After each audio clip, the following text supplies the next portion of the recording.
সকলকে নতুন একটা মিনি ব্লগে স্বাগত। আজকে দেখো চলে এসেছি কোথায়, ডিবাপির বিরিয়ানিতে, ব্যারাকপুর। হ্যাঁ ঠিকই ধরেছি, ডিবাপির বিরিয়ানি ব্যারাকপুরে চলে এসেছি। দুপুরবেলা অফিস করে দীপ্র আমায় নিয়ে এসছে, ওই যে আমার ভাই দাঁড়িয়ে রয়েছে আর ওর দুটো অফিস কলিগ দাঁড়িয়ে রয়েছে। তো সবাই মিলে চলে এলাম, এবার ঢুকবো ডিবাপিতে।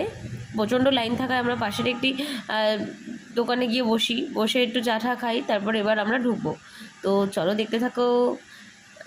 এই যে বিরিয়ানি আমাদের সামনে চলে এসেছে, ও কি বলবো, এটা তো আমাদের সকলের খুব প্রিয়। তো দারুণ বানায় এখানে ডিবাপির বিরিয়ানিটা, হেভি না। তো চলো খাওয়া যাক।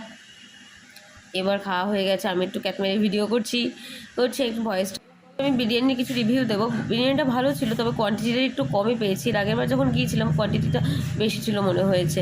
তো ওভারঅল ঠিকই আছে, মাংসের পিস তো অসাধারণ।